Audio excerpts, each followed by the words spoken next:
사도행전 7장 54절에서 8장 1절까지 한 절씩 교독하겠습니다. 그들이 이 말을 듣고 마음에 찔려 그를 향하여 이를 갈거늘 스데반이 성령 충만하여 하늘을 우러러 주목하여 하나님의 영광과 및 예수께서 하나님 우편에 서신 것을 보고 말하되 보라 하늘이 열리고 인자가 하나님 우편에 서신 것을 보노라 한데 그들이 큰 소리를 지르며 귀를 막고 일제히 그에게 달려들어 성 밖으로 내치고 돌로 칠세 증인들이 옷을 벗어 사울이라 하는 청년의 발 앞에 두니라.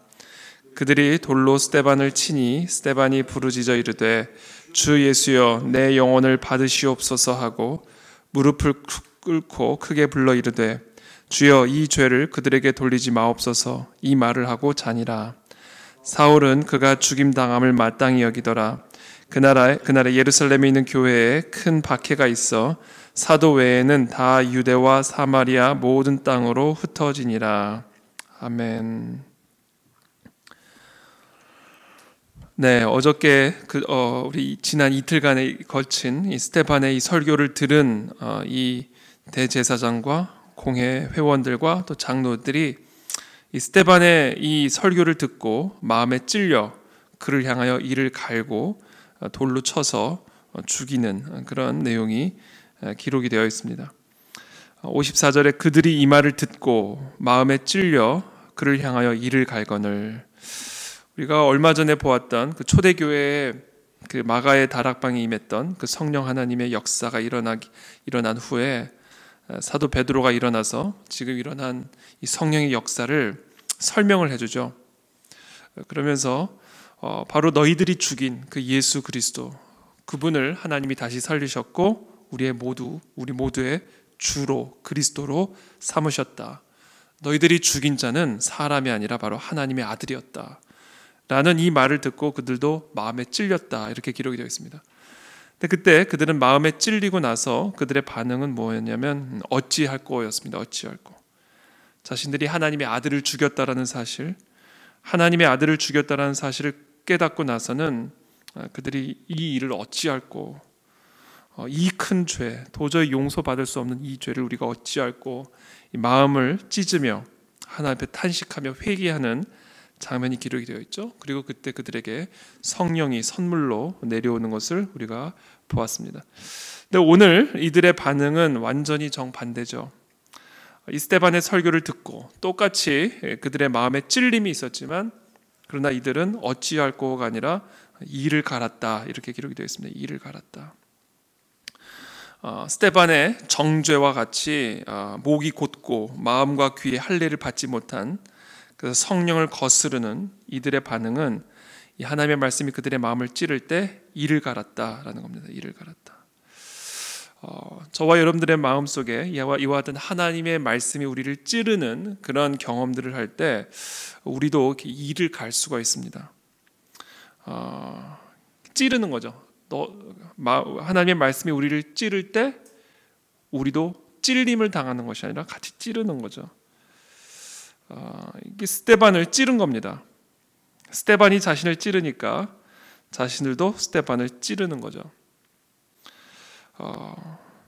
우리도 이렇게 하나님의 말씀을 들을 때, 또 설교를 듣거나 어떤 하나님의 말씀을 묵상을 할 때 우리를 찌르는 말씀들이 있습니다. 우리를 찌르는 말씀. 그때 우리 절대로 우리의 마음을 강팍하게 만들지 않게 되기를 축복합니다. 하나님의 말씀이 우리를 찌를 때 그 찌름이 결국 우리의 죄를 깊이 찔러 쪼개는 그런 역사가 일어날 수 있도록 우리의 자신을 온전히 내어드려야 됩니다.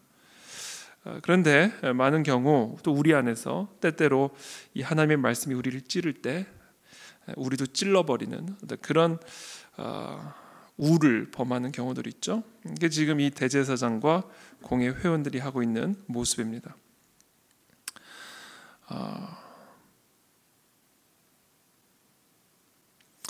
그 가룟 유다를 찔렀죠. 예수님의 말씀이 나와 함께 이 접시에 손을 넣는 사람이 나를 곧 배반할 거다.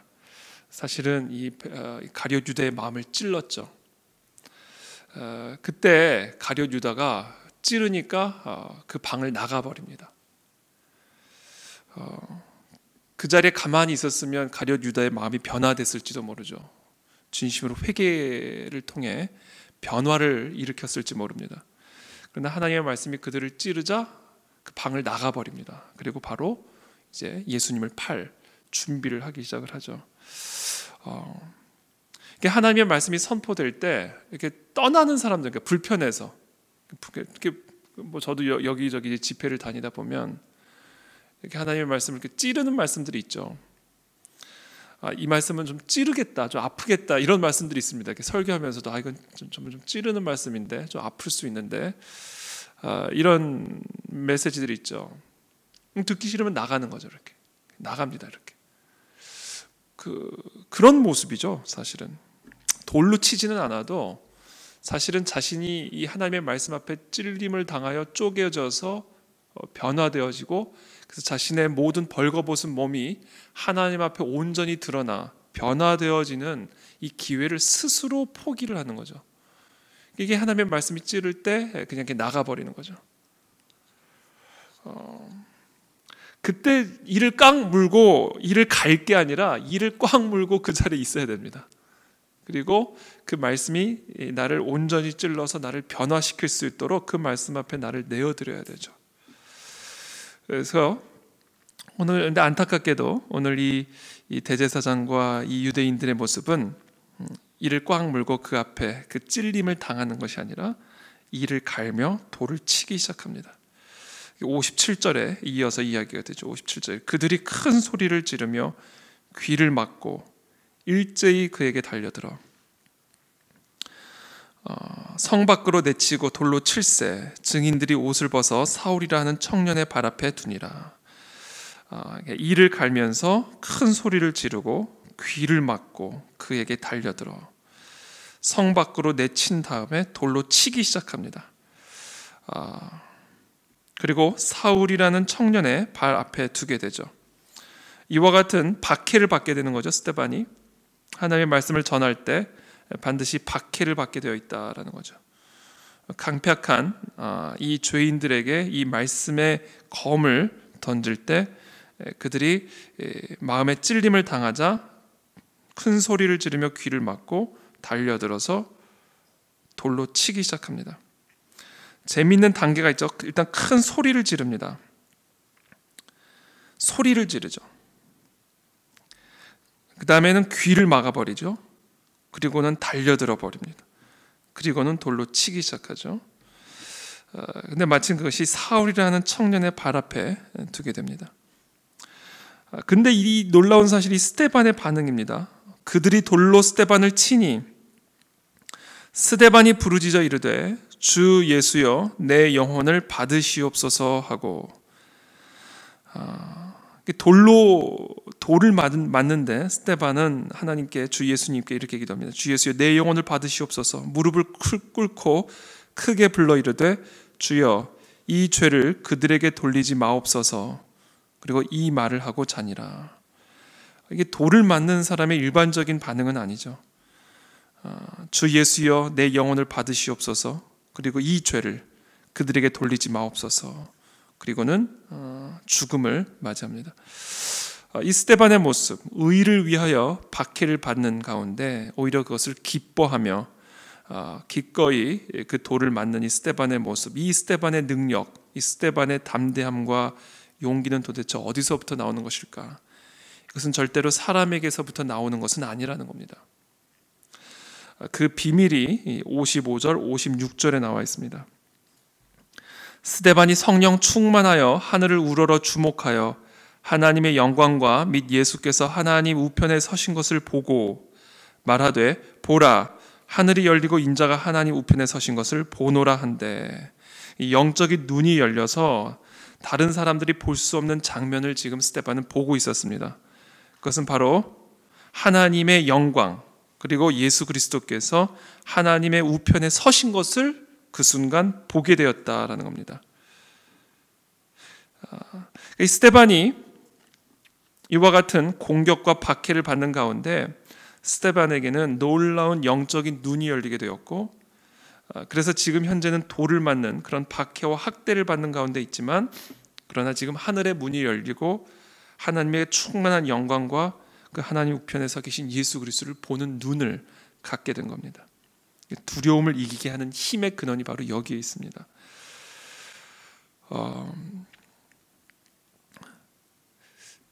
우리가 때때로 주님을 위하여 이런 공격을 받을 때가 있고, 때때로 우리의 삶 속에 주님의 말씀에 순종하며 나아가는 가운데 여러 낙심이 되는 일, 또 두려운 일, 또 절망스러운 일들을 우리가 경험하게 됩니다.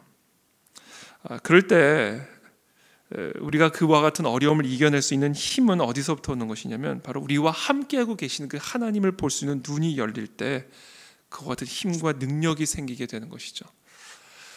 제가 몇 차례 이 이야기를 했었습니다만, 제가 세상에서 이런 우리를 공격하고 우리를 모독하는 어떤 사람들과 논쟁을 하거나 토론을 할 때, 또는 이 복음에 상당히 적대적인 그런 군중들 앞에서 말씀을 전해야 될 때, 항상 위축이 되고 두려운 마음이 생기죠. 실질적인 돌은 날라오지는 않지만 그 시선으로 돌을 날리는 경우들이 있죠. 그리고 때때로는 어떤 설교의 내용에 따라 그 설교에 되게 적대적이고 어떻게 보면 반감을 갖는 청중들을 만날 때가 있습니다. 우리 교회 안에서도 마찬가지죠. 교회 안에서도 어떤 특정한 메시지에 대한 불편함을 느끼고 그와 같은 메시지가 선포되어질 때 눈에서 레이저 광선이 나오는 그런 경우들이 있죠. 그래서 이 설교자들은 사실 이 설교단에서 상당한 기싸움을 합니다. 왜냐하면 이 반응들이 다 다르거든요. 반응들이 다 다르죠. 본인들에게 편안한 말씀은 쉽게 받아들이지만 본인들의 마음을 찌르거나 본인들의 어떤 관점을 이렇게 찌르는 그런 메시지들에 대해서는 이를 가는 경우들이 있습니다. 그래서 사실은 이 강단은 그래서 이 강단에서는 상당히 예민해지고 민감해지는 거예요. 왜냐하면 그런 어떤 영적인 어떤 기싸움이 사실은 이 안에서 치열하게 펼쳐지죠. 그래서 아무리 교회 아니어도요, 이게 세상이나 마찬가지입니다. 교회 아니어도 이게 성전 안에 다 들어와 있지만 이게 세상이나 마찬가지예요. 그래서 이곳에서 살아계신 하나님의 말씀이 온전히 선포되어지기 위해서는 사실 이와 같은 이 스데반의 이 각오가 필요한 경우들이 때때로 있습니다. 그래서 이것을 포기할 때 이 강단에서는 항상 좋은 말만 흘러나오는 거예요. 설탕 같은 달콤한 말만, 위로, 격려, 성공, 승리, 이와 같은 이 달콤한 설탕의 메시지만 선포되어지는 것이죠. 그러나 이 교회라는 이 강단이라는 곳에서 펼쳐지는 이 강력한 어떻게 보면 이 영적인 충돌, 기충돌을 이겨내고 정말 하나님이 원하시는 소금과 같은, 쓰라리지만 그러나 소금과 같은, 그래서 죽어있는 우리의 영혼들을 소성시키는 그와 같은 하나님의 메시지가 전달되기 위해서는 때로는 청중들의 마음을 찌르는 메시지가 선포될 수밖에 없는 것이죠. 그럴 때 이와 같은 지금 스데반과 이 대제사장 유대인들과의 충돌과 같은 이런 충돌이 바로 이 현장에서 일어나게 되는 겁니다. 그래서 저도 이곳저곳에서 설교할 때, 또 주일 설교 강단에 올라올 때마다 사실은 기도하는 게 있습니다. 하나님이 우리와 함께하고 계심을 보여달라는 기도죠. 하나님이 이 강단과 함께하고 계시고 이 교회와 함께하고 계시는 그 표징을 보여달라고 기도합니다. 근데 그때마다 놀랍게도 하나님께서는 우리와 함께하고 계심을 보여주셨고 또 표징을 우리에게 분명하게 가르쳐 주시는 경험들을 아주 매번 하게 됩니다. 네. 지금도 이런 표징이 우리와 함께 하는 거죠. 그와 같은 은혜가 우리 모두에게 있게 되기를 축복합니다. 하나님의 뜻을 순종하며 나아갈 때, 하나님의 일을 행하며 나아갈 때 이와 같은 공격과 이와 같은 어려움이 있을 수 있지만 항상 하나님께서 함께하고 계심을 보여달라고 표징을 구하십시오. 그때 하나님이 우리와 함께하심을 보여주시고 또 우리 마음에 말할 수 없는 평강과 안식을 부어주시는 것을 경험하게 될 것입니다. 이것으로, 이 힘으로 우리는 끝까지 이 사명을 감당해 나갈 수가 있는 거예요. 이것이 없으면 우리는 그 누구도 그 돌팔매질 앞에서 담대할 수 없고 담대하게 그 돌팔매질을 받아들일 수가 없는 것이죠. 그래서 바로 우리는 다른 사람에게 없는, 이 세상 사람은 누릴 수 없는 이 하늘의 이 영광을, 충만한 영광을 볼 수 있는 이 영적인 눈, 이 믿음의 눈을 우리에게 보여 주옵소서. 그리고 그 믿음과 그 평강으로 우리에게 주어진 도전들을, 또 우리에게 때로는 날라오는 이 돌팔매지들을 담대하게 받아들이며 끊임없이 전진해 나아갈 수 있는 그와 같은 하나님의 사람들이 다 될 수 있도록 우리에게 은혜를 베풀어 주옵소서. 이 새벽에도 그와 같은 은혜가 우리 가운데 함께하게 되기를 예수님의 이름으로 축복합니다. 두 번째, 마지막으로 제가 묵상한 부분은 이 스데반의 이 죽음이 어떻게 보면 헛된 죽음처럼 보일 수가 있죠. 회심이 일어난 것이 아니라 마음에 찔려서 이를 갈고 결국은 돌로 쳐서 스데반을 죽였습니다. 정말 헛된 죽음처럼 많은 사람들이 비아냥거릴지 모르고, 또 스데반 자신도 어쩌면, 물론 그러지 않았을 거라고 생각이 되어지지만, 스데반 자신도 좀 안타깝게 느껴졌을 수 있을 것이다 라는 생각이 듭니다. 변화되지 않고 오히려 자신을 돌로 쳐 죽이니까. 그런데 우리가 그 이후에 볼 수 있는 상황은 바로 이 사도 바울의 변화입니다. 성 밖으로 내치고 돌로 칠새 증인들이 옷을 벗어 사울이라는 청년의 발 앞에 두니라. 그러니까 스데반이 돌에 맞아 죽을 때 바로 이 사울 앞에서 그와 같은 일들이 일어났던 것이죠. 사울의 변화는 당시에는 전혀 보이지 않았습니다. 그러나 결국 사울이 결국은 바울로 변화되어지고, 결국은 이 스데반의 설교를 그대로 수많은 자들 앞에 서서 행하게 되는 것을 보게 되는 것이죠. 이것이 바로 복음의 능력입니다. 복음을 담는 우리 인간이라고 하는 그릇은 때로는 돌에 맞을 수도 있고 시간이 지나면 다 먼지처럼 이 땅을 떠나게 되지만, 그러나 우리의 입술을 통해서 선포되고 전파되어졌던 그 복음의 메시지는 결코 먼지처럼 날아가지 않는다. 우리는 후퇴할지라도, 우리는 쇠퇴할지라도 우리가 선포하고 우리가 전파한 그 복음의 메시지는 결코 쇠퇴되지 않고 후퇴하지 않고 날이 가면 갈수록 더 강성하게 힘을 얻어 이 땅을 결국은 변화시키는 하늘의 능력이 된다라는 것입니다. 그래서 오늘도 내일도 우리는 이 복음을 증거하는, 이 복음을 전파하는 이 사명을 감당해야 됩니다. 그것이 당장은 어떤 결과를 내지 않을지라도, 그리고 어떠한 결과도 내지 않는 것처럼 보일지라도 우리는 이 복음의 능력을 믿고 담대하게 이 복음을 증거하고 뿌리는 그와 같은 성실한 복음 전도자의 사명을 우리 그 안에 진리교회 우리 모든 성도들이 함께 감당하며 나아갈 수 있게 되기를 바랍니다. 특별히 강단에서 선포되어진 이 메시지가 순간적인 변화를 일으키지 않을지라도, 당장에 어떤 열매를 맺는 것처럼 보이지 않을지라도, 이 강단에서 선포되어지는 모든 말씀들이 결국 우리 성도들의 심령 가운데 뿌리를 내려서 하나님의 때에 놀라운 열매로 주님께 영광을 돌리게 되는 그런 역사가 일어나는, 그 말씀의 씨앗을 뿌리는 그런 능력의 시간이 될 수 있도록 계속해서 기도해 주시고, 또 그러한 역사가 우리 가운데서 일어나도록 계속해서 기도해 주시기를 예수 그리스도 이름으로 축복합니다. 자, 기도하겠습니다. 살아계신 주님, 감사합니다. 오늘 이 스데반의 이 메시지를 통하여 오늘도 우리가 다시 한번 우리 자신을 점검하며 나아가게 되기를 원합니다. 하나님의 말씀이 우리를 찌를 때 이를 가는 일들이 없게 도와주시고, 그 말씀이 나를 찌를 때 온전하고 진정한 변화가 우리의 심령 속에서 일어날 수 있도록 주님 은혜를 베풀어 주시옵소서. 하나님, 이 말씀을 전하는 이 강단에서 하나님 어떠한 돌팔매질에도 또 어떠한 공격에도 위축되지 않고 살아있는 하나님의 말씀을, 순전한 그 하나님의 말씀을 있는 그대로 선포되어질 때에 어떠한 당장의 변화가 일어나지 않을지라도, 또 심지어 어떨 때는 공격이 들어올지라도, 떠나는 일들이 일어날지라도 하나님 포기하지 않고 타협하지 않고 소금과 같은 순전한 하나님의 말씀이 선포되어지는 그와 같은 강단이 될 수 있도록 이 강단을 지켜주시고 보호하여 주시옵소서. 하나님, 이 성전 안에 그와 같은 놀라운 복음의 메시지가 끊임없이 선포되어지게 도와주시고, 그 말씀을 받은 자들마다 흩어져서 그 말씀을 그들의 삶 속에서 증거하고 증언하는 삶을 살아갈 때에 이 복음의 능력이 계속해서 전파되고 확장되어 우리 모두는 이 세상을 다 떠나가게 될지라도 그리스도의 복음의 능력만은 이 땅에 계속해서 남아 하나님의 나라를 이루어가는 귀한 밑거름이 될 수 있도록 그 안에 진리교회와 우리 모든 성도들을 축복하시고 사용하여 주시옵소서. 예수 그리스도의 이름으로 기도하옵나이다. 아멘.